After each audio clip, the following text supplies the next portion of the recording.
Estamos otra vez como cada jueves con ustedes, esta vez para seguir trabajando los temas relacionados con la educación. Como ustedes saben, habíamos empezado el jueves pasado a desnudar algunos aspectos centrales de la educación en el país, dado de que la controversia en educación hoy, descubriendo que la oferta desde el sector particular de la educación y los padres de familia preocupados por el término del año escolar, por recuperar las clases, por la preocupación por los tiempos, porque no pueden hacer clases presenciales. Entonces nos ha dado la oportunidad de abrir esta puerta que creemos importante trabajar para aperturar este debate. Entonces, mientras esperamos que se vayan incorporando, es importante que recuerden ustedes lo que habíamos ido presentando el jueves pasado. ¿Recuerdan ustedes? Habíamos hablado, desde hace varios segmentos atrás, hablamos un poquito de cómo funciona el cerebro desde los dos segmentos cerebrales, desde el hemisferio izquierdo y el hemisferio derecho. Habíamos hablado un poco de cuáles son las características que tipifican y ofrecen una descripción de la forma que trabaja nuestro modelo educativo en el país, que no es, por cierto, el único. Hay muchos modelos educativos que son semejantes al nuestro. Y habíamos hablado un poco al respecto de que tampoco no es esto una casualidad. Las investigaciones científicas, si bien es cierto, las relacionadas con el cerebro, nos han ido haciendo notar que el cerebro, por cierto, como lo hemos dicho en ocasiones anteriores, en varias de nuestras presentaciones, hemos dicho que el cerebro humano se ha ido modificando, ¿verdad? Morfológicamente hablando, que nuestro cerebro no es el cerebro que tenía el hombre de Cro-Magnon, no es el cerebro que tenía el hombre de Neandertal, no es el mismo cerebro porque ha ido modificándose gracias a la evolución, a la exigencia de los estímulos, a los hechos que han ido haciendo que el cerebro responda a esos estímulos, a esas demandas en el orden psicosocial, nutricional y hasta económico, por cierto, que han ido logrando que ese cerebro, por ejemplo, ¿recuerdan ustedes que habíamos hablado acerca del cerebro primario, el cerebro básico, el cerebro más antiguo, el cerebro que tiene más de 500 millones de años de evolución? ¿Se acuerdan? El cerebro reptil, y que ese cerebro reptil pues se sometía a las exigencias más primarias, a las exigencias de la sobrevivencia, de la comida, de la reproducción, de las necesidades fisiológicas, en fin, demandas que son absolutamente físicas y que tienen que ver con el aspecto más central del desarrollo humano. Entonces, esta actividad que es importante, que señalemos, nos hace recordar lo importante que es la evolución y el patrón histórico en el desarrollo evolutivo del cerebro. Esa importancia para nosotros es gravitante y es absolutamente importante. Entonces, yo quiero hacerles recordar cómo es que nuestra escuela, por ejemplo, obedece a ciertos patrones. Y esos patrones están relacionados con cómo, por ejemplo, hemos empleado esta presentación en los hemisferios. Si ustedes se percatan y recuerdan un poco nuestras explicaciones pasadas, habíamos hablado acerca del hemisferio izquierdo. Fíjense qué cosa es lo que presenta el hemisferio izquierdo. La posibilidad de usar el razonamiento, de usar el análisis, el razonamiento lógico, el uso del lenguaje como estructura gramatical, la presentación del pensamiento numérico, el uso de la memoria, por ejemplo, y una inhibición de los sentimientos y un sometimiento a las normas y a la disciplina. Este hemisferio se caracterizaba, si ustedes recuerdan, por los hechos, por el cálculo, por la inteligencia racional, a diferencia del hemisferio derecho, que estaba referido a la intuición, que estaba referido a la imaginación, que estaba relacionado con la síntesis, con el concepto, con la interpretación, con los patrones, con la propia sinestesia, que estaba referida a la innovación, que estaba referida a la creación, a la creatividad, al arte, y nos estaba orientando a lo que es el uso y empleo y fortalecimiento de la inteligencia emocional. Pues bien, ya conociendo cuáles son los parámetros con los cuales trabaja el cerebro humano, solo nos toca echar una miradita a cómo funciona el sistema educativo y nuestro modelo, ¿verdad? ¿Qué modelo tenemos? Pues bien, tenemos un modelo de repeticiones, un modelo en donde el profesor va a tener que verse obligado a desarrollar una pauta temática que está dispuesta por el sistema, ¿no? ¿Quién dice que tenemos que enseñar lenguaje y estos temas? ¿Quién dice que tenemos que enseñar matemáticas y estos temas? ¿Quién dice que tenemos que enseñar geografía y estos temas? ¿Quién nos dice? Pues la pauta temática que el Estado propone y desarrolla, ¿verdad? Esa pauta temática, ese diseño curricular que los profesores se ven obligados a trabajar en las clases.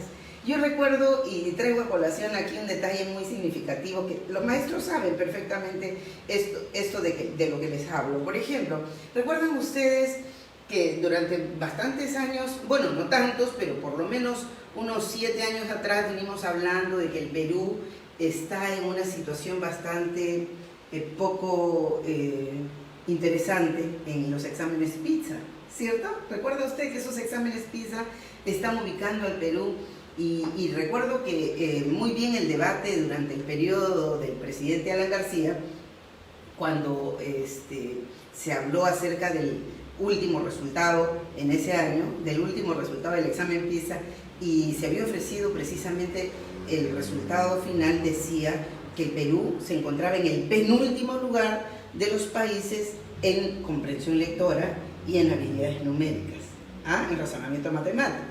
Y entonces el presidente, recuerdo mucho, el ministro de entonces, salieron a hablar diciendo, sí, pues el Perú se encuentra en una condición difícil, estamos en el penúltimo lugar de razonamiento matemático y de comprensión lectora, no puede ser, tenemos que modificar nuestras propuestas, tenemos que mejorar la oferta educativa, qué sé yo. Y por ahí surgió la idea de incorporar el patrón en este perfil temático. Surgió la idea de incorporar como curso para resolver el propósito de mejorar nuestro récord en materia de comprensión lectora. ¿Recuerdan ustedes, maestros? Y se incorporó un curso. ¿Cómo se llama ese curso? Plan Lector, ¿cierto? Muy bien. Entonces se incorporó Plan Lector en ese año y empezaron a trabajar las propuestas. Desde el Estado se proponían las lecturas, los cuentos, en fin, se proponía un listado de títulos para que los chicos lean, tienen que leer, que no, una ficha para poder cumplir con el Plan Lector. Y bueno, y se entrenaron a los maestros, entre comillas, para que se desarrolle el curso del Plan Lector a fin de resolver el problema de la comprensión lectora. Si ustedes bien recuerdan, pues bien, al término de ese año, estimados amigos, al año siguiente, cuando volvimos a presentarnos para el examen PISA y el Perú fue esta vez examinado con los mismos parámetros, después de la feliz incursión del curso de Plan Lector, ¿qué encontramos? Que el Perú ya no era el penúltimo lugar en comprensión lectora y en razonamiento matemático, sino el último. Entonces pasamos del penúltimo lugar al último lugar. Ese hecho, ese episodio curioso, nos hace explorar un poco más el tema de la comprensión y el tema, por supuesto, de las habilidades numéricas. Y entonces, claro, se enfocaron los temas y las baterías contra el segmento docente y que había que demostrar que el profesor no se preparaba, que el profesor no trabaja, que el profesor no se entrena, que el profesor está distante de las demandas educativas del país y que el profesor, por ejemplo, tenía que someterse entonces a una variable de encuestas y evaluaciones que hagan que el enfoque del Perú en materia educativa tenía que relacionarse con las competencias y había que alimentar estas competencias en los maestros y había que retroceder un poco en algunos conceptos elementales que hicieran que los maestros necesitaban resolver algunas distancias en el orden de la formación académica del maestro. Entonces, esto obligó a los maestros en el Perú a resolver un poco la materia de su formación, y había que resolver este tema desde el punto de vista instrumental. Instrumental digo porque pues había que agregar herramientas pedagógicas para el uso del maestro, y había que agregar también algunas otras variables en el manejo de sus supuestas competencias que debían entrenar. Entre ellas, por ejemplo, las evaluaciones que los profesores tenían que someterse para poder cumplir con los parámetros que el Estado le ofrecía. Lo cierto es que en realidad digamos, este abanico de requerimientos que el Estado le hacía a los maestros, y le sigue haciendo aún, están relacionados, por cierto, con una serie de necesidades que se entiende el sector de educación debe resolver para hacer que los resultados relacionados con aprendizajes, con inteligencias y con los alumnos, pues se vean mejores indicadores al final. ¿Qué hemos notado? Y nos relacionamos y nos vamos un poco al recuerdo de estas posteriores, de las anteriores reuniones que hemos tenido los jueves con ustedes y que nos hacen recordar. Les decía que, por ejemplo, el cerebro funciona con estas predominancias, hemisferio izquierdo y hemisferio derecho. Si echamos mano de nuestra mirada al modelo educativo y a la forma en que hemos venido trabajando por años de años, ¿qué hemos encontrado? Que nosotros tenemos un modelo automatista. Automatista decimos ¿por qué? Porque el estudiante permanece sentado en su carpeta, escucha la clase que el profesor le hace desde el pizarrón, y el alumno está escuchando y además escribe en su cuaderno. Claro, esto es decir bastante, ¿no? Porque por lo general, ¿qué hace el profesor? Pues se pone, escribe en la pizarra, habla un poquito, y mientras llena la pizarra con algunos contenidos, le pide al estudiante que escriba en su cuaderno. Y le dice, bueno, ya terminé de explicar, escucho. Porque yo recuerdo mucho que algunos profesores, por ejemplo, nos decían, si ustedes recuerdan, algunos profesores nos decían, ¿cómo? Nos decían, a ver, atiendan acá, no miren nada y atiendan acá. Y entonces teníamos que atender al profesor sin mover nada. Y luego, más bien, ya cuando supuestamente el profesor había concluido su explicación, entonces el profesor les decía a los estudiantes, ya, ahora sí pueden escribir, cópienlo de la pizarra. Y el alumno pasaba, por cierto, como hacen los estudiantes, a escribir lo que está en la pizarra. Muy bien, escribimos y escribimos. Y yo recuerdo un hecho bastante peculiar que ocurrió con mi hija en algún momento de su formación en secundaria. Creo que fue el primer año de secundaria. Y recuerdo que ella tenía pues los materiales, tenía los libros, tenía las fichas, y la profesora había estado escribiendo, creo que era una profesora de química, si no recuerdo, y estaba escribiendo los conceptos en la pizarra, y ella no los escribía y solamente estaba haciendo un pequeño gráfico, porque claro, ella había estado recibiendo un entrenamiento distinto, que es el que nosotros habíamos direccionado por casi toda su formación en primaria. Cuando llega a este colegio en secundaria, ocurre este incidente. Entonces, como no copiaba los conceptos que estaban en la pizarra, la profesora le llamó la atención y le dijo, ¿y tú por qué no copias? Y él le dijo, disculpe profesora, sí estoy haciendo mi esquema. Se acerca a ver en el cuaderno y nota que el cuaderno no tenía lo que estaba escrito en la pizarra, pero tenía un esquemita. Y le dice, pero no estás copiando lo que está en la pizarra. Y mi hija le contesta a la profesora diciéndole lo siguiente, le dice, profesora, eso que usted está escribiendo está en mi libro, acá está igualito. Y le muestra el libro, porque efectivamente el libro lo tenía consignado tal cual la profesora lo estaba escribiendo en la pizarra. Y le dice, sí, pero tú tienes que escribirlo.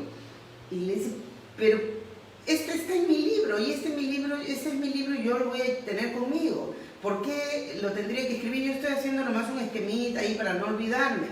Y la profesora se enojó tanto que la reportó y la enfocó como una estudiante majadera, qué sé yo, porque no tomó el dictado a pie juntillas tal como estaba escrito en la pizarra, es decir, no lo transcribió.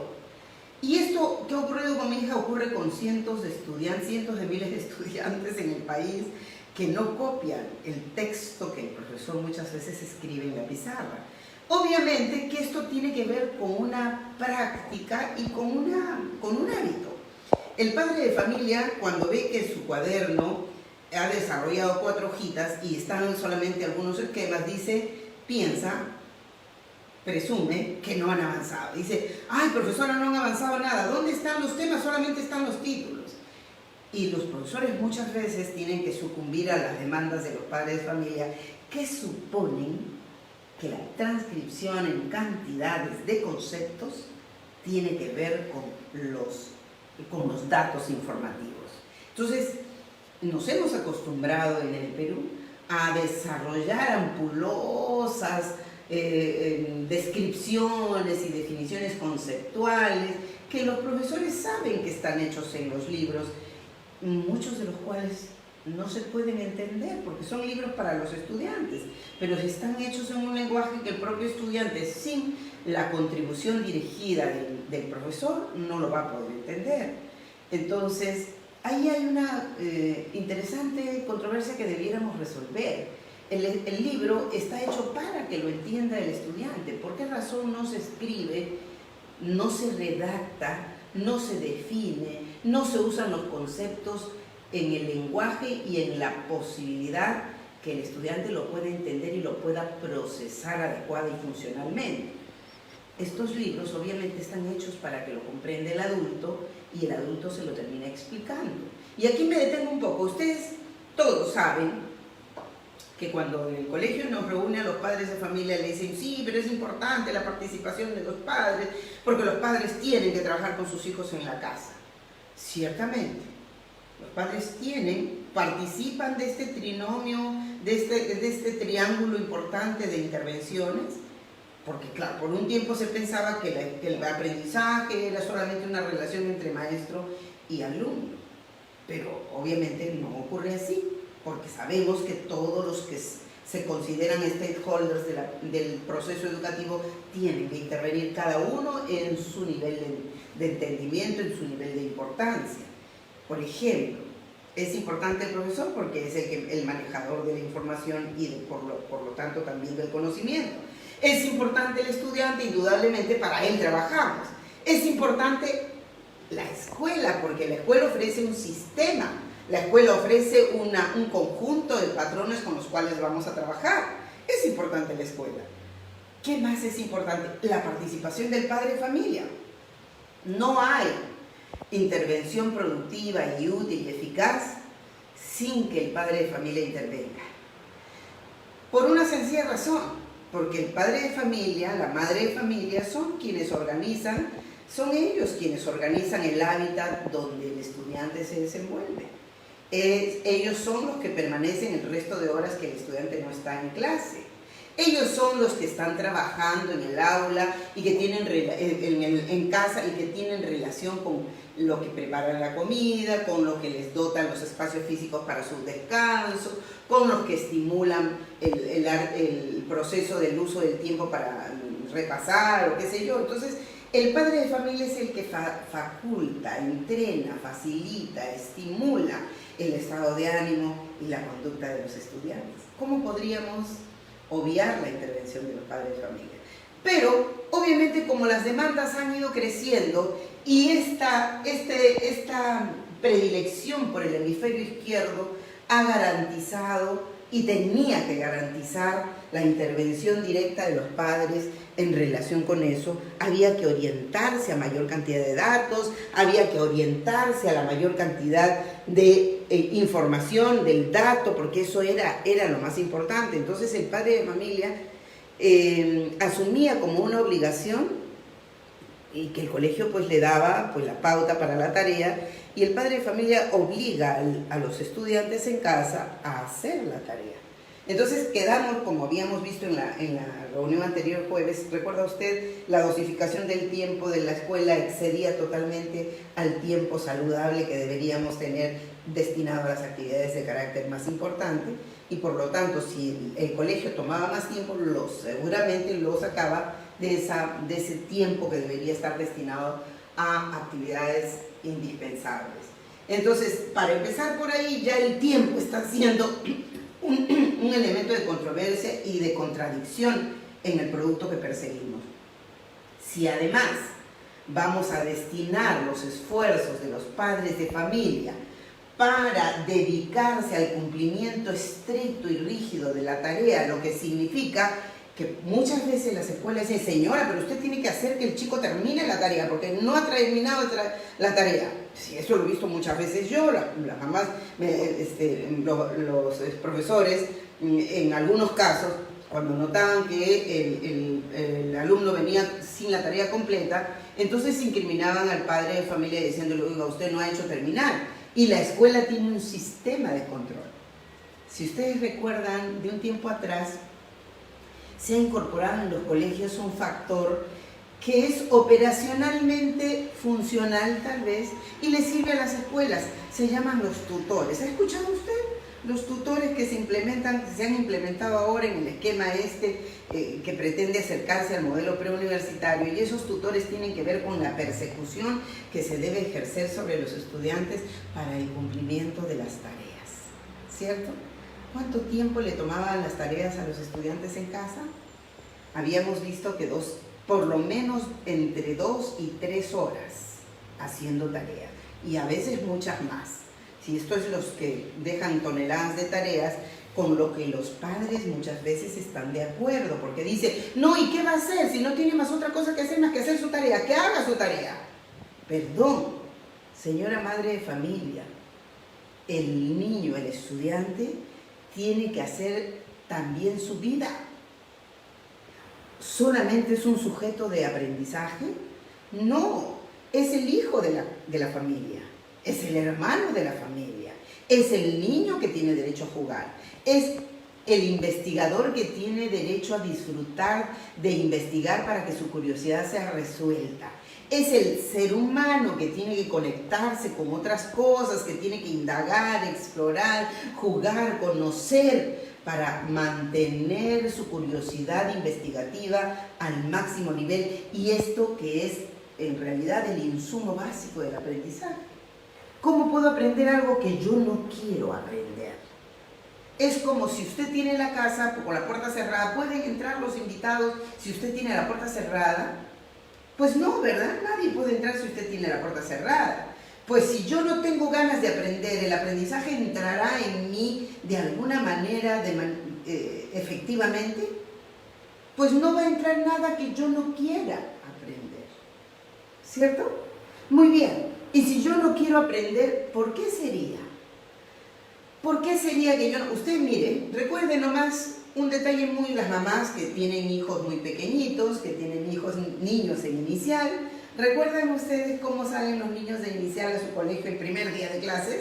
Salen con su mochila, salen con su lonchera, con sus zapatos nuevos, con su mandilito nuevo o con su uniforme, y salen contentos y felices porque las mamás, esto es la mayoría, porque hay claro un grupo de niños que no quiere despegarse de la mamá porque tienen problemas relacionados con la falta de este tema de la relación del cordón umbilical con la madre que no ha sido cortado, y tienen mucho miedo de que se queden solos en el colegio. Pero esto es un grupo menor, por cierto, la mayoría va contento a ver qué, porque la mamá le ha dicho, ahí vas a tener muchos amiguitos, vas a jugar, vas a tener una maestra, te van a enseñar muchos juegos, y a menudo le llevan a los colegios para que vean los juegos, para que vean cómo es, y qué sé yo, se familiarizan y están muy entusiasmados. Esto ocurre con un gran número de niños.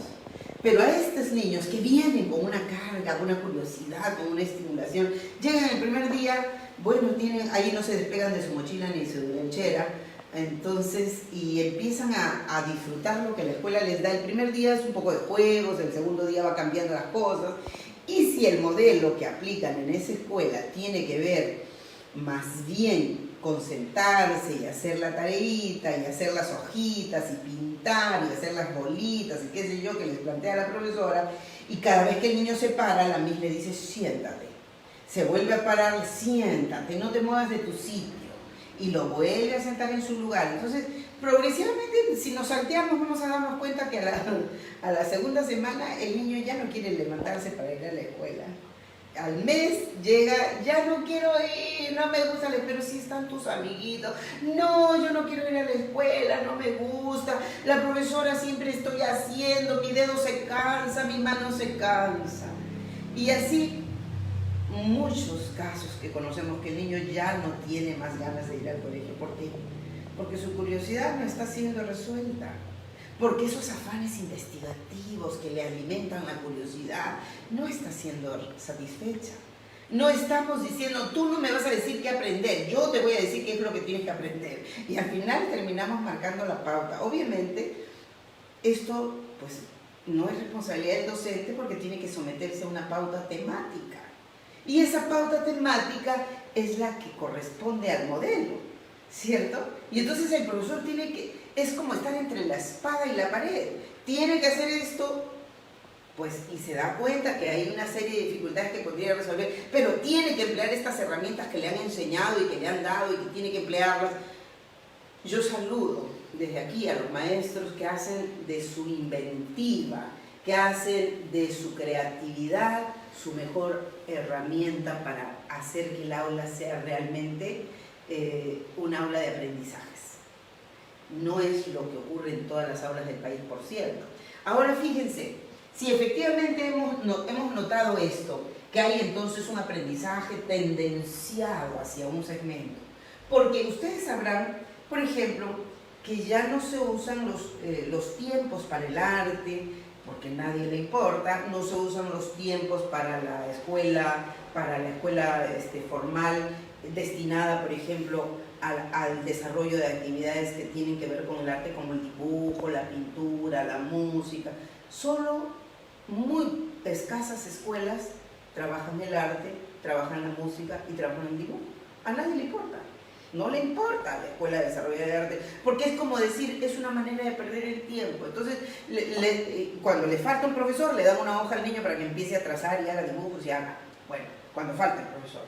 Pero no hay alguien que venga como un vector a alinear un poco el aprendizaje y el desarrollo, sobre todo, de sus propias habilidades. Entonces, el segmento menos atendido es el hemisferio derecho.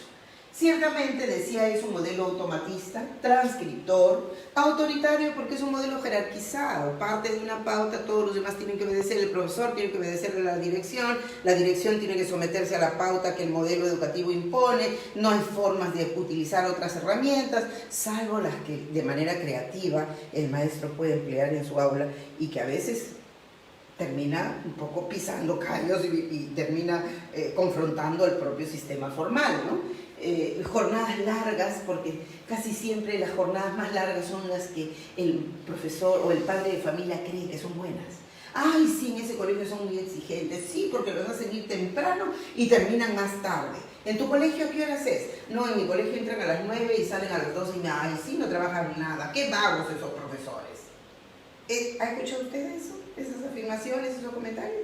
Pues bien, generalmente piensan que las jornadas deben ser largas para garantizar información. Y ya sabemos que eso es falso, de toda falsedad. Porque más largo no significa más datos.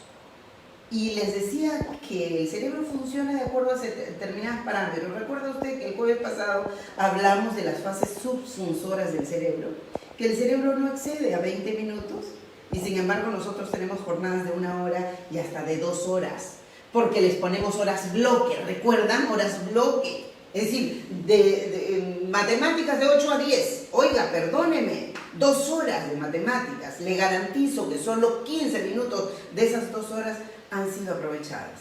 El resto del tiempo fue utilizado para escribir, para dibujar, para portarse mal, para pararse, sentarse, caminar, pedir permiso para el baño, rayar, hacer 1000 cosas menos aprender. Entonces, partimos de premisas falsas. Las jornadas largas son absolutamente contrarias al proceso del aprendizaje. Entonces decimos por eso jornadas largas de laxitud, método tradicional de inatención. ¿Por qué método tradicional de inatención? Porque parte de lo siguiente. Por ejemplo, usted debe recordar cómo es cuando una familia tiene un bebé. ¿Recuerda cómo es cuando una familia tiene un bebé? Todos en silencio, nada se mueve. La gente camina en puntitas porque nadie tiene que despertar al bebé, ¿cierto? Muy bien. ¿Qué pasa cuando algo se cae y se rompe? Porque pues uno no garantiza nada. Se cae un vaso y se rompe, el bebé arranca a llorar. ¿Cierto o no?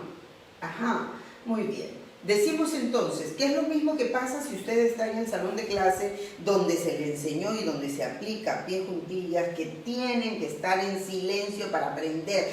Todos tienen que estar en absoluto silencio para aprender. Las ventanas cerradas, las puertas cerradas, todos tienen que estar en absoluto silencio para aprender, porque si no la atención y se desenfoca y la concentración se pierde y por lo tanto no aprendemos.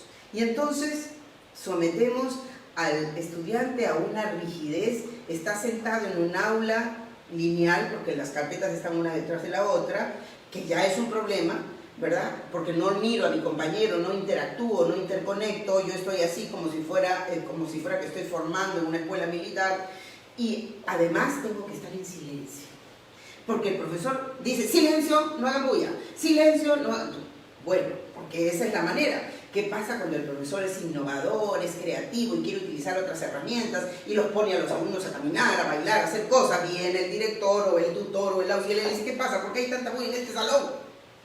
Y entonces el profesor se ve coactado porque no puede emplear esas herramientas creativas. Solo tiene que someterse a utilizar variables que todos conocemos porque hemos pasado por esa escuela. Entonces, ¿qué sucede? Está sentado, está silencioso, está calladito y solo tiene que escribir, porque al final de intentar una forma y otra, el estudiante se da cuenta que esa es la única que funciona y que se la lleva en paz con el profesor mientras escribe, se la lleva muy bien con el profesor y así nada le pasa, ¿cierto? Entonces, no tiene más que tener un aula silenciosa. Ahora, ¿qué sucede cuando eso pasa?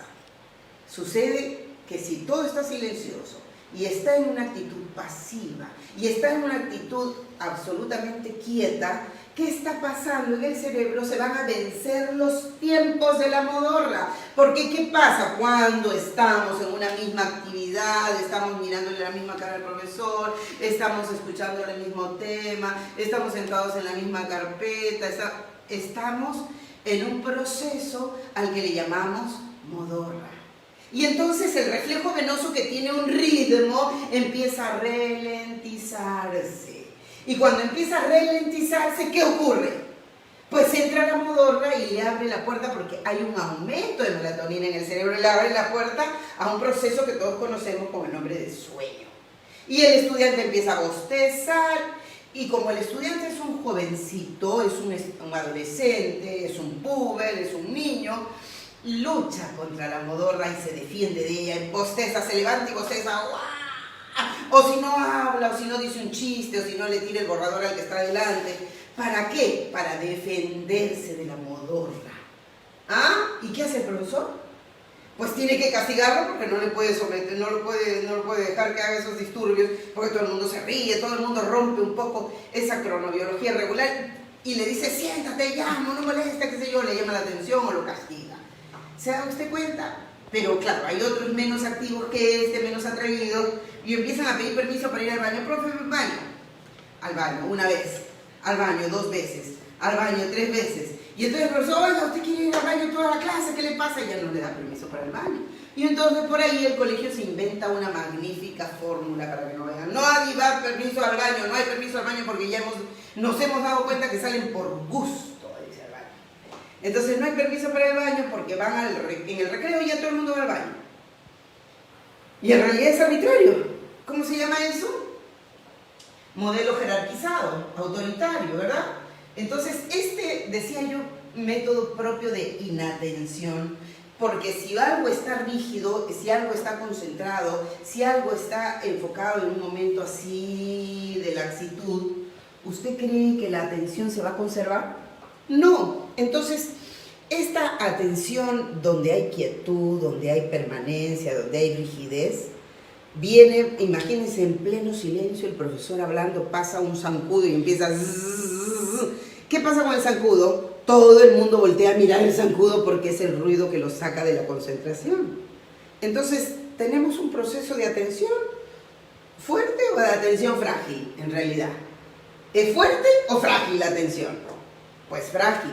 Les cuento qué hacía yo. Por ejemplo, salía de mi casa, en ese tiempo vivía en Ventanilla, cuando estudiaba en la universidad, y me tomaba el carro y tenía que ir en los buses, que esos buses donde andábamos colgados y andábamos apiñados, pues me tenía que subir al bus y tenía de repente ese día una práctica o un examen, colgaba y yo tenía que sujetarme del pasamano con una mano y con la otra estaba leyendo mis apuntes en una hoja porque sabía que no iba a leer mi cuaderno. Entonces sacaba en mi cuaderno una hoja, una ficha de resumen y tenía la ficha ahí leyendo, repasando, y yo tenía mi examen y estaba haciendo mis repasos allí con una mano y tenía que hacer ese repaso en el bus, amontonada de gente que me empujaba por atrás, por delante, por todos lados, con el ruido en mi oreja del cobrador que decía, sube, sube, baja, para, el próximo para, gritaba, y la gente que paraba, baja, y en la otra esquina. Entre los claxon, la gritería de los cobradores, el baja y sube de la gente, los semáforos, los claxon de los demás, en medio de ese griterío yo estudiaba perfectamente mi ficha. Y yo no soy la excepción, lo han hecho miles de estudiantes universitarios, ¿cierto? Y si llegamos, por ejemplo, a San Marcos, donde los carros pasan por esa avenida y el ruido es infernal, pues tú tienes que repasar igual y tienes que escuchar tu clase igual. El cerebro humano, mis queridos amigos, tiene, por supuesto, sus propios modelos y tiene sus propias resistencias para desarrollarse. El cerebro tiene sus propias pautas de entrenamiento, que es importante que los resuelvan, que es importante que los tomemos en cuenta. Ahora fíjese usted, si el modelo educativo es así, nos vamos a dar cuenta de que la idea es salir de este pensamiento simple que el modelo educativo ha planteado para ir al pensamiento fuerte. Este pensamiento fuerte que interviene fácticamente el trabajo de los dos hemisferios, donde la corteza prefrontal hace su tarea, donde el mesencéfalo va a trabajar en el plano de la mente, donde el giro del cíngulo va a tener una importancia singular porque va a entrenar esto que se llaman las emociones, esto que se llama la empatía, esto que se llama el fortalecimiento de las neuronas espejo, van a trabajar en el giro del cíngulo.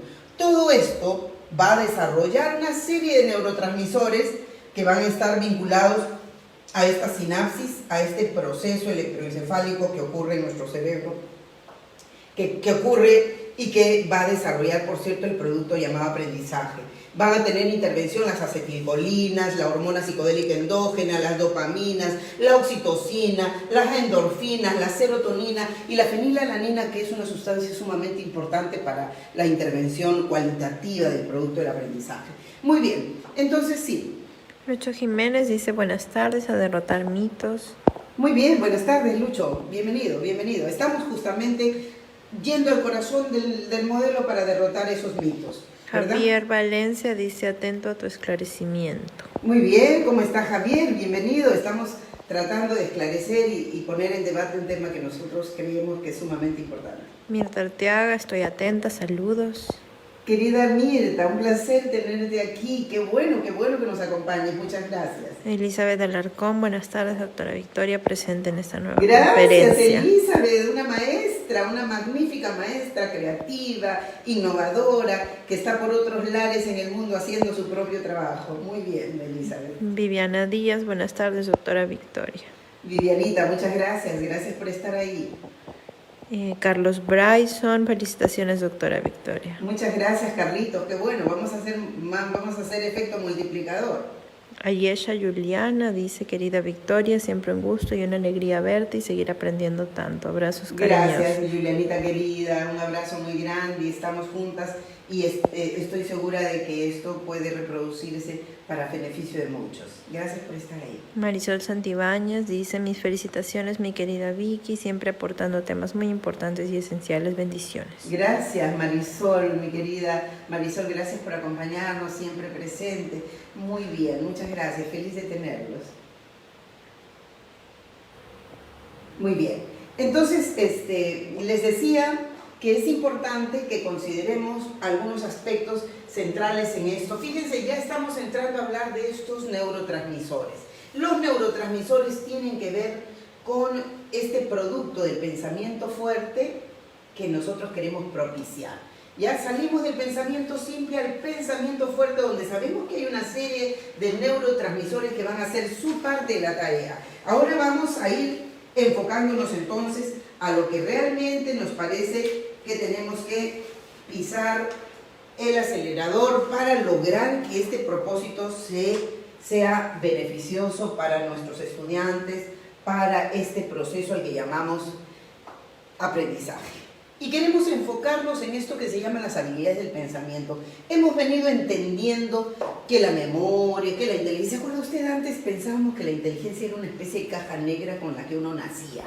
¿Recuerda? Le llamaban CI. Ah, tú tienes que CI, y todavía habían pruebas para eso. Todavía aún hay pruebas que dicen cuánta inteligencia tienes tú, si 70, si 80, si 90, si 100, etcétera, ¿verdad? Bueno, pero queremos referirnos a un término que tenemos que empezar a familiarizarnos con él porque va más allá de la mirada segmentada del cerebro. Se llaman las habilidades del pensamiento. Cuando hablamos de las habilidades del pensamiento, perdón, algo se me ha puesto acá. Cuando hablamos de las habilidades del pensamiento, hablamos de 3 procesos. ¿Dónde está este otro? Acá. Hablamos de 3 procesos. ¿Dónde está? Aquí está. Hablamos de 3 cosas que son para nosotros importantes y que queremos que usted nos ayude a considerar. ¿Cuáles son estos procesos como habilidades del pensamiento? A ver, tenemos 1 la memoria, 2 la inteligencia, 3 la creatividad. Vamos a enfocarnos en esto que llamamos habilidades del pensamiento, mis queridos amigos. No nos vamos a enfocar en la memoria. ¿Qué ha caracterizado a este modelo? Este modelo anquilosado, transcripción, mnemotecnia, uso de memoria. ¿Cómo hacía usted para hacer su examen? ¿Cómo hacemos para hacer los exámenes? Tiene examen, hay que le manden su rol de exámenes para que estudie. El lunes me toca geografía, entonces la mamá lo crucifica al niño sobre geografía, ¿verdad? Historia, ya, entonces te toca el examen. Estudiar, repasa, y el sábado y domingo el pobre niño está, la niña la pinta la Santa María, la niña la pinta la Santa María, la niña la pinta 40 veces, 50 veces repetición, ¿cierto? Para que mamá ya sé, tómame, y le da el cuaderno y la mamá agarra el cuaderno y le dice, a ver, tal pregunta, y el niño tiene que recitar tal como dice el cuaderno, tal otra pregunta, el niño tiene que recitar porque le tienen que tomar el examen. Y el colegio plantea exámenes físicos y son exámenes para que le cumpla con dar el dato, con dar la información, ¿cierto? Entonces, fíjese cómo es estos exámenes que evalúan memoria, pierden de vista lo más valioso, lo más importante y lo más, lo más gravitante del dato. Es que usted se acuerde del dato, porque ¿para qué sirve el dato si usted lo va a tener por el máximo de tiempo? Dependiendo del número de repeticiones que usted haga. El dato puede durar 3 días, puede durar una semana y como máximo, mi querida señora, escúcheme, como máximo va a durar 20 días la información. Como mucho, es un extremo que dure 20 días con esas repeticiones mnemotecnistas y reiterativas que usted le hace, repite, que así es como le hace aprender, como mucho le va a durar 20 días. Y esto es porque en el proceso se va a ir perdiendo alguna de esa información. Pues bien, esto que es aprendizaje mnemotecnista, de repeticiones, que está sostenido en una visión individualista, porque es sálvate tú por encima de quien sea, porque es primero tú, segundo tú, tercero tú, no importa los demás, no importa, tú eres lo más importante. Muy bien, esta mirada instructivista, mnemotecnista, individualista, donde no hay fortalecimiento de las habilidades del pensamiento, y lo vamos a mostrar aquí. Ya sabemos que son 3 aspectos de las habilidades del pensamiento. La memoria con sus 5 tipos de memoria, amén de los modelos de memoria que tenemos, que hay memoria kinestésica, memoria cinética, hay memoria térmica, memoria, en fin, tenemos una variedad, tal como sensores, tenemos también memorias. Entonces, pero acá vamos a ver, tenemos a la memoria episódica, que es la memoria de los hechos personales, de lo que me ocurrió. Hoy día me comí un pollo crudo, entonces me voy a acordar toda la vida porque me comí el pollo crudo porque estaba apurada, por ejemplo, ¿no? Es memoria episódica. O memoria de corto plazo, la memoria que le digo, para su examen del lunes, ¿a qué memoria estamos recurriendo? A la memoria de corto plazo, que es una memoria breve, que se guarda, ya sabe, que termina en 10-15 días y se acabó. O sea, por eso es que cuando usted le quiere tomar algo que estudió el niño en primero de secundaria y se lo pregunta cuando está en segundo, en el mes de julio, ¿qué le contesta? Le dice, ay, no, pero ese ya fue el año pasado, pero ya no nos acordamos. ¿Ya qué vamos a acordarnos? Pregúntele a un chico de quinto qué estudió en el segundo año y le va a decir lo mismo, ¿cierto? Claro, porque la memoria fue una memoria que con las justas llegó a ser esa memoria de corto plazo. Ahora, si nosotros vayamos a comprender la memoria de largo plazo, que contiene a una memoria semántica, que contiene a la memoria procedimental, que por lo tanto contiene a la memoria de las destrezas, a la memoria general, a la memoria de la comprensión, de la interpretación, ya estamos hablando de otra memoria que no usamos en la escuela, por lo general, con honrosísimas excepciones de profesores que se atreven a romper la regla y hacen su intervención, obviamente, y que incluso a veces son retados, ¿no? Yo recuerdo mucho alguna vez que fui profesora en un colegio, yo no dejaba tareas, por cierto, y les dejaba solamente que contesten una pregunta y que contesten una pregunta. La pregunta era un ejemplo y dibujar el ejemplo. Eso era. Y entonces me llamó la directora del colegio y me dijo, oiga, señorita, nosotros hemos notado que usted no deja tareas. Perdón, no, yo sí dejo tareas, porque era obligatorio dejar tareas. Entonces, pero no, nosotros hemos revisado y usted no deja tareas, solamente hay ejemplos y dibujos. Bueno, pues esa es la tarea, pero esa no es una tarea. A ver, explíqueme por favor, señora directora, ¿cuál cree usted que debería ser la? No, es que la tarea deben ser preguntas para que el niño revise su libro, estudie y copie.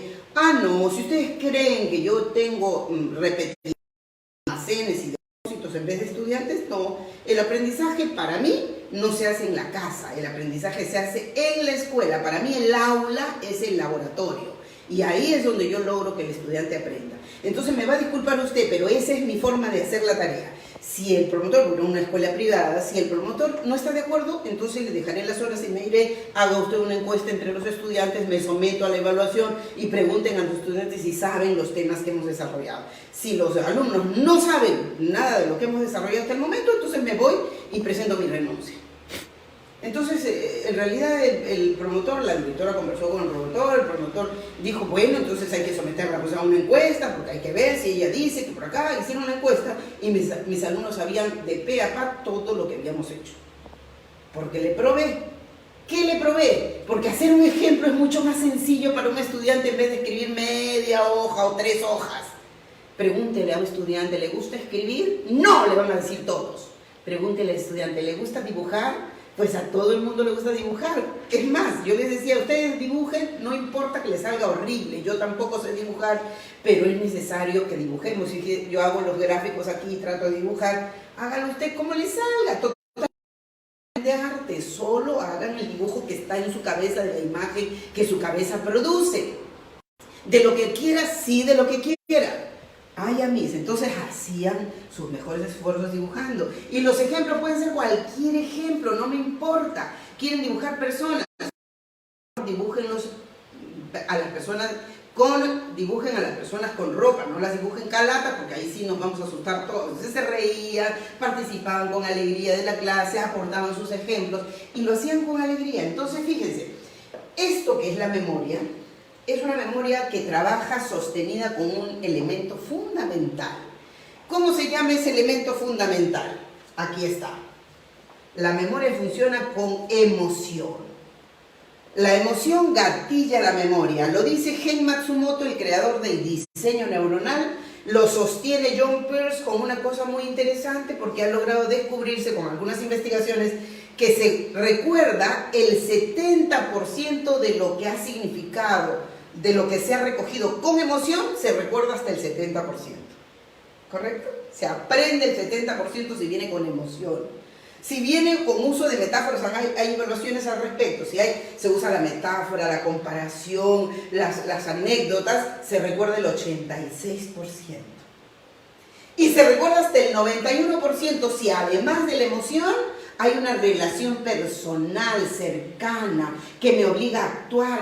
Es decir, me identifico con el personaje, me están diciendo algo con lo que yo me acuerdo haberme involucrado. Esa relación de involucrarse, de ser parte de, y además el dato significativo, emocional, recuerda el 91%. Y entonces se guarda en el sistema sensorial, se guarda en el almacén sensorial y lo tenemos ahí por más tiempo. El dato fundamental, Carla Schatz nos dice justamente que el impacto luminiscente, sináptico que ocurre con un aprendizaje que trae significado emocional es absolutamente importante y va directo a la memoria de largo plazo. Y esta memoria de largo plazo nos va a acompañar por mucho tiempo, porque es algo significativo. Yo recuerdo, y desde aquí quiero hacerle llegar mi saludo, mi gratitud. Recuerdo hermoso a alguien que trabajó conmigo como maestro de historia. Si está viéndome y si alguna vez ve esta grabación, esta transmisión, recuerdo mucho al profesor Richard Aguilar. Mi saludo, profesor, un gran maestro. Una vez lo senté y le dije, mire, profesor, nosotros trabajamos aquí así, usted tiene que hacer despertar emociones en el aula. Esto le estoy hablando en el año 2000 más o menos. Tiene usted que hacer despertar emociones, tiene usted que conmover a los alumnos, hay que dotarles de emociones, que se emocionen con su clase, que disfruten el recuento de la historia, que no sea una clase aburrida donde usted habla solo lo que es el libro. No se preocupe, me dijo, yo ya sé, venga, descúbralos, convénzalos, involúcrelos, haga que su clase sea una clase de sensorialidades. Sí, no se preocupe, me dijo. Bueno, aprendió algo muy interesante y lo empezó a practicar de una manera tan brillante y tan creativa que les cuento, por ejemplo, este profesor venía, un día se aparece con su brazo así, metido ahí en su saco, en una especie de saco con unos galones aquí, y tenía su gorro especial, un gorro así muy especial, y caminaba así muy derechito y con el brazo aquí encogido, y así es como entró central y todos decíamos, ¿qué ha hecho? Y entró a su salón a donde le tocaba hablar, entró y los alumnos, profe, ¿qué es? El profesor no decía una palabra y seguía caminando así sin decir nada. Y un alumno dijo, San Martín, no, son acaso ese gorro es de San Martín. El otro dijo, no, Simón Bolívar tenía mucha patilla, este no tiene patilla, ¿no? Y así empezaron a probar personajes. Hasta que alguien dijo, ya sé, no tiene un brazo. Sí, ya sé quién es. Mira, tiene una banda así, ya sé, es Napoleón Bonaparte. Y el profesor empieza a hablar, recién había sido Napoleón Bonaparte y empezó la clase porque tenía una clase que se relacionaba con este personaje. Nunca se olvidaron de esa clase los estudiantes. Luego las maestras, utilizando este mismo esquema, hicieron, en vez de recordar, por ejemplo, usted se acuerda de la cultura que hacían trepanaciones craneanas, ¿sí? Si usted escribe en la pizarra, vamos a explicar esta cultura, hizo las trepanaciones craneanas y así, y así.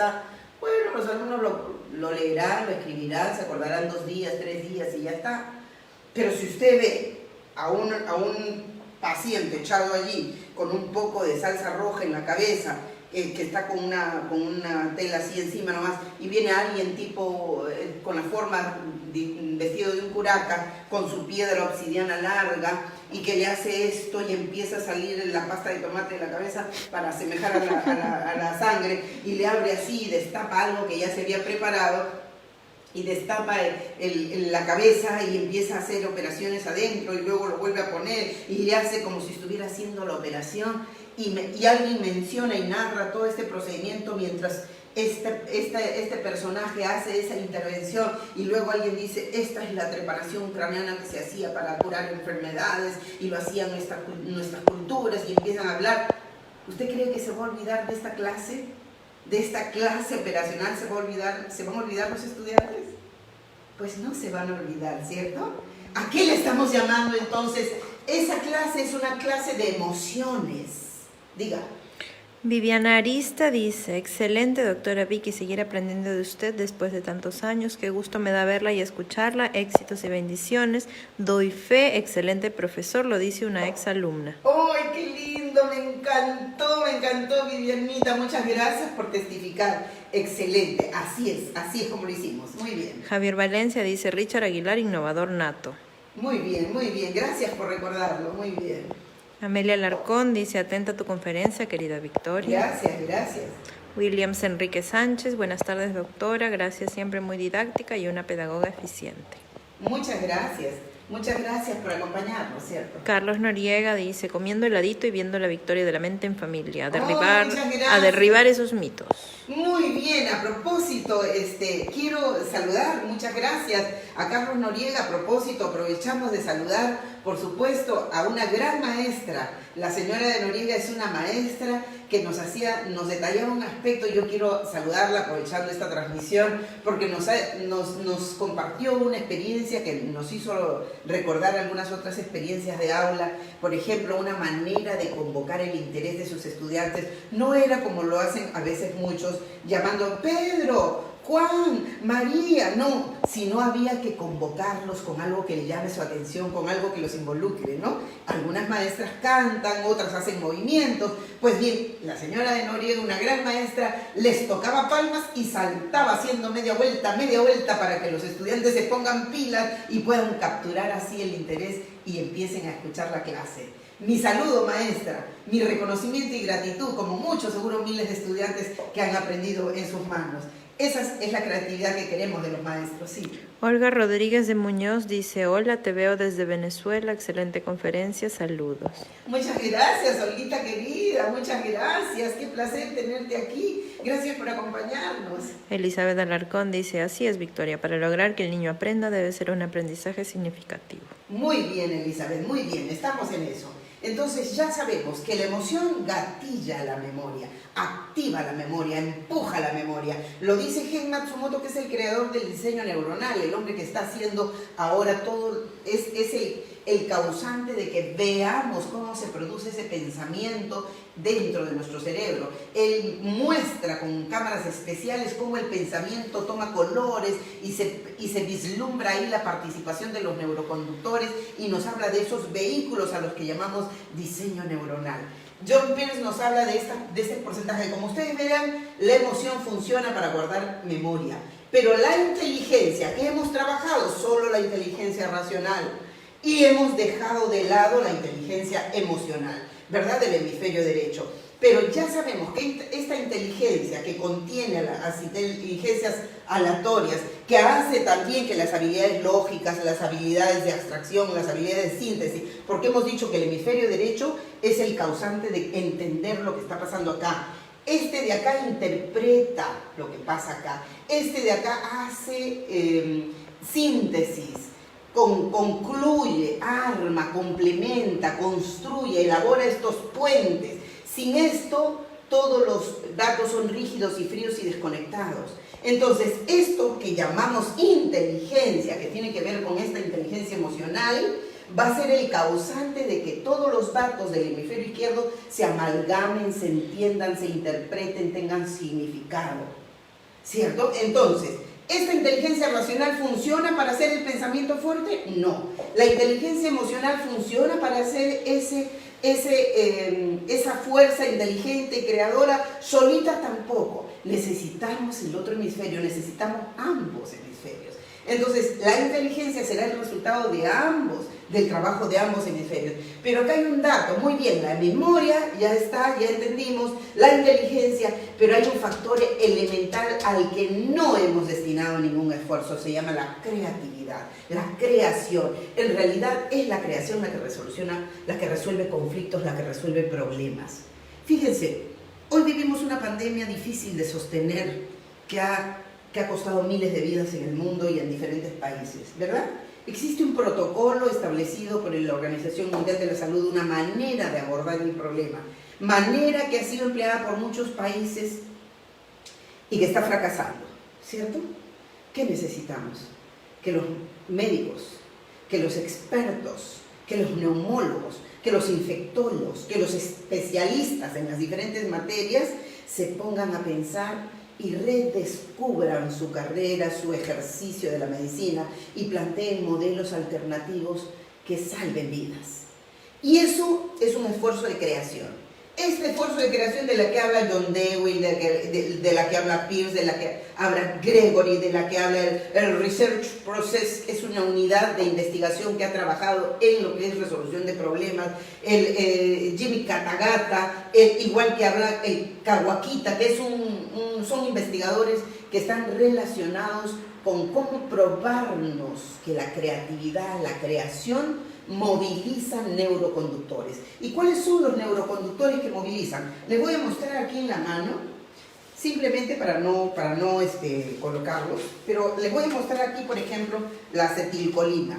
¿Qué cosa hace la acetilcolina? La acetilcolina, por ejemplo, moviliza la memoria, alimenta el discernimiento y favorece el estímulo, el que tenga ganas de hacer las cosas. Y todo esto, gracias a este neuroconductor, si nosotros trabajamos gimnasia cerebral, si hacemos calistenia mental, si usamos la herramienta de la ingeniería del pensamiento y usamos la manipulación energética, podemos ayudar a producir acetilcolinas. ¿La escuela nuestra produce acetilcolina? No, solo alimenta a la memoria, y es esta memoria rígida y fáctica. Si nosotros recordamos, existen dos neurotransmisores a los que quiero referirme básicamente. La noradrenalina, que es otra sustancia importante. ¿Qué hace? Mejora la conciencia, desarrolla el pensamiento creador y mejora el estado de ánimo. Esta noradrenalina es alimentada, es mejorada, es producida por el modelo actual, por este modelo. Pues no. Esta dopamina que hace que tengamos mejores estímulos mentales, que desarrollemos mejor nivel de comprensión en la lectura, que participemos en una mejora significativa en la concentración, que hace que se reduzca el miedo, ¿es alimentada en el trabajo, en el modelo tradicional? Pues no. Tenemos aquí la hormona psicodélica endógena. Le voy a decir, y esto para empezar porque vamos a continuar el próximo jueves, tenemos la hormona psicodélica endógena. Si está probado científicamente, y tenemos varios investigadores que lo vienen señalando desde por lo menos el año 2005. Existe la meditación, la autohipnosis, los estímulos, la respiración, los rituales, el movimiento de la calistenia mental, la gimnasia cerebral, la manipulación energética. Está probado que mejora la producción de la hormona psicodélica endógena. Y estos elementos, la noradrenalina, la acetilcolina, la dopamina, la hormona psicodélica endógena, así como las catecolaminas, están orientadas al desarrollo inteligente. ¿En qué escuela se le enseña a los estudiantes a mejorar su dopamina, su adrenalina, su hormona psicodélica endógena? ¿En qué escuela? Si ni siquiera se mueven, si tienen que estar sentados. ¿Usted sabe cuál es precisamente la actividad más destructora de la acetilcolina? Pues permanecer horas de horas frente a una pantalla. Reduce la producción de acetilcolinas. La televisión pasiva, el mirar, escuchar, estar pacientes, estar tranquilos y rígidos, reduce la producción de acetilcolinas como neuroconductores. Y por lo tanto, ¿la producción inteligente será mejor o será menor? Pues será menor, ¿cierto? Habrá menos producción inteligente. Si hay menos producción inteligente, entonces conviene que el alumno esté rígido, estático, sentado, sin lente, inmóvil en el aula lineal de la que todos podemos dar fe porque hemos pasado por esa aula. No, definitivamente no. El aprendizaje tiene que ser interactivo, el aprendizaje tiene que incluir movimiento, el aprendizaje tiene que incluir color, sonidos, movimiento, acción, tiene que involucrar a los estudiantes, el aprendizaje tiene que ser activo. Entonces, mis queridos amigos, hemos venido hasta aquí un poco metiendo el dedo en cosas de las que no se hablan, porque sí se hablan de colegios, se habla de infraestructura, se habla de lo que deberían ser las escuelas más grandes, que tengan un patio más así, pero el patio lo vamos a usar solamente durante 10 minutos durante el recreo. Pues no, señor, lo que tenemos que acabar es con este modelo, que es un modelo ostrácico, que es un modelo de automatismos, que es un modelo para no pensar, para no razonar, solo es un modelo para repetir, para tener memoria de corto plazo, es un modelo que ha fracasado. Ese modelo sirve para sociedades silentes, para sociedades repetidoras, para sociedades genuflexas, para sociedades improductivas, para sociedades con seres humanos que no producen, que no razonan, que no crean. Necesitamos producir emociones, necesitamos desarrollar memoria, inteligencia racional y emocional, necesitamos desarrollar creatividad, necesitamos alimentar la creatividad de nuestros estudiantes para hacer que el cerebro humano se use en su total magnificencia. Necesitamos que John Pearce que Jun Dewey, necesitamos que Hei Matsumoto, que Carla Schott, que Joseph Segenbauer, necesitamos que las investigaciones científicas se pongan al servicio de la escuela. Necesitamos que la investigación y los resultados científicos no sirvan para llenar los anaqueles de nuestras bibliotecas. Necesitamos que se saquen de esas bibliotecas los datos científicos y se usen para la estructura de un modelo educativo que construya una sociedad que camine, que construya una sociedad de seres humanos pensantes, productores, creadores, inteligentes. Necesitamos desde aquí, convoco a los neumólogos, a los infectólogos, a los estudiantes de esa medicina tradicional, de esa medicina ancestral, a los investigadores como el doctor Pérez Alvela, los convoco para que ustedes hagan de su cerebro la libertad más grande y puedan ayudar a que el Ministerio de Salud enfrente este flagelo, para que no sigamos esa razón, esa línea obediente desde la OMS que nos dice cómo tenemos que manejar la enfermedad. Yo estoy segura que los cerebros humanos que tenemos en el Perú, porque no se olvide usted, en nuestra historia están los pocras, están los chancas, están los maravillosos incas. Nosotros tenemos una fibra ancestral que nos dice que somos seres inteligentes y altamente productores. Hagamos carne de ese aprendizaje y usemos para vencer este flagelo. ¿Sí? Esmeralda Álvarez dice, me hiciste recordar esos tiempos de escuela, saludos. Muchas gracias, Esmeralda, muy bien, muy bien. Estoy segura que la escuela maravillosa nos tiene que dotar de estímulos suficientes para hacer eso. Precisamente, mis queridos amigos, aprovecho de esta oportunidad para convocar a todos los estudiosos, los investigadores, abramos nuestro mejor esfuerzo para que este país camine. La educación es un pilar fundamental y estoy segura que en esta esquina nos vamos a encontrar todos. Así estamos terminando esta transmisión y nos vamos por un tercer momento donde vamos a hablar de otros temas relacionados también con el proceso educativo y su relación con el crecimiento y el desarrollo de las sociedades. Por favor, acompáñennos, porque abrir estos foros no son tan sencillos, no tenemos esos escenarios, pero estamos aprovechando los nuestros. Hagamos uso de la tecnología y no permitamos, recuerde usted, nosotros usamos a la tecnología, no dejemos que la tecnología nos use. Recuerde que esa mirada pasiva, inmóvil, silente, rígida, nos anquilosa y hace que perdamos producción de acetilcolinas, que es la garantía de que nuestro rendimiento será mejor y más inteligente. Un abrazo muy grande, me estoy despidiendo entonces. No se olvide de seguirnos en nuestro canal de YouTube, búsquenos en CIDIS Perú y no se olviden de cotejar nuestros neurotips para que ustedes puedan practicarlos en casa. No se olvide de que nuestra fuerza está comprendida en el desarrollo de todo lo que tenemos que forma parte de nuestro diseño. Nosotros correspondemos a un diseño perfecto. Use el cerebro que es perfecto. Estoy completamente segura que así, si lo hacemos, estaremos siempre dando